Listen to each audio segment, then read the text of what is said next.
This video is intended to explain a little bit about lift and drag, which are huge topics of research.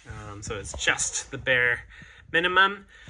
So lift is generated mostly in two ways in a sailboat.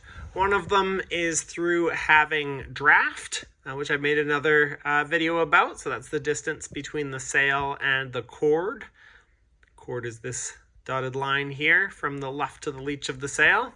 So if you have a curved shape, you can generate lift.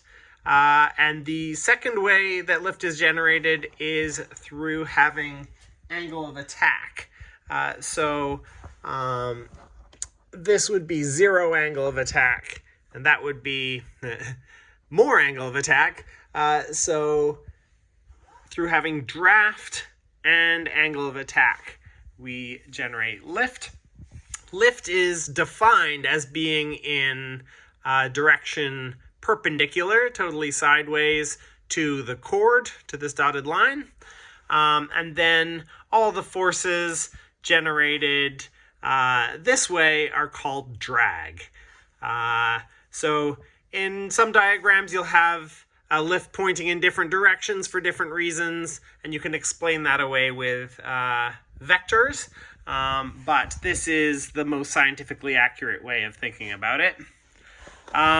Different types of drag. There's three major ones that I want to highlight. Aerodynamic drag or hydrodynamic drag when you're underwater. So here I've drawn a sail and some streamlines, the lines you'd expect particles to follow.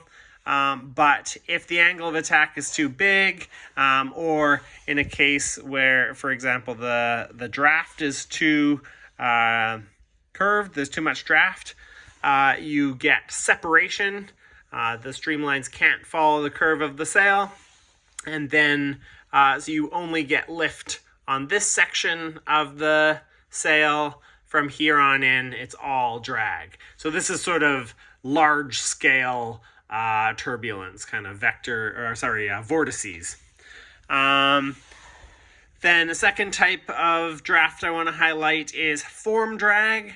So that's sort of the difference between pulling a really thin thing through the water versus pulling a really thick thing through the water. You still get more form drag on the thick thing because it displaces water, even if you get this nice flow all the way across and you don't have any hydrodynamic or aerodynamic drag.